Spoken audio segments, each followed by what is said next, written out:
Hey everyone, this is Tim from Your Six Studios. Today in this video, I'm going to show you how to view your CPU temperature on your Windows PC. And this is actually really easy. So you might have this software if you're playing video games. This is MSI Afterburner. And then this software over here is Core Temp. Pretty simple. You can see down here my CPU in Celsius right here. So 50 Celsius. And I'm not sure if we can actually switch this on over to Fahrenheit for people from the US, but 50 Celsius, I think that's like 100 degrees Fahrenheit or something like that. So you can use this software now. MSI, you can see on here, this is showing my GPU in Celsius. So I'm not able to see it directly on this screen. I want to go to settings first, then go over to monitoring.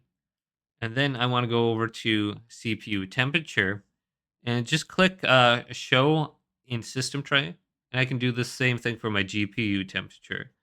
Now when I go to my system tray, I should be able to see this. So if I switch on over to my monitor number 1, my system tray will be this up arrow, and you can see all these different temperatures now listed in here. So I got 38 and then 50 Celsius down here. So you can go back on over to google.com and you can get these really easy. Let's close Core Temp. So here's MSI Afterburner. Just type this into Google, MSI Afterburner. Go to the first link. Here it is.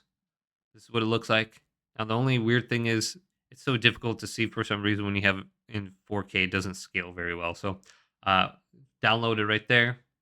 Here's Core Temp in Google, Core Temp, and it will be at alcpu.com/core temp. And you can find the download link right here.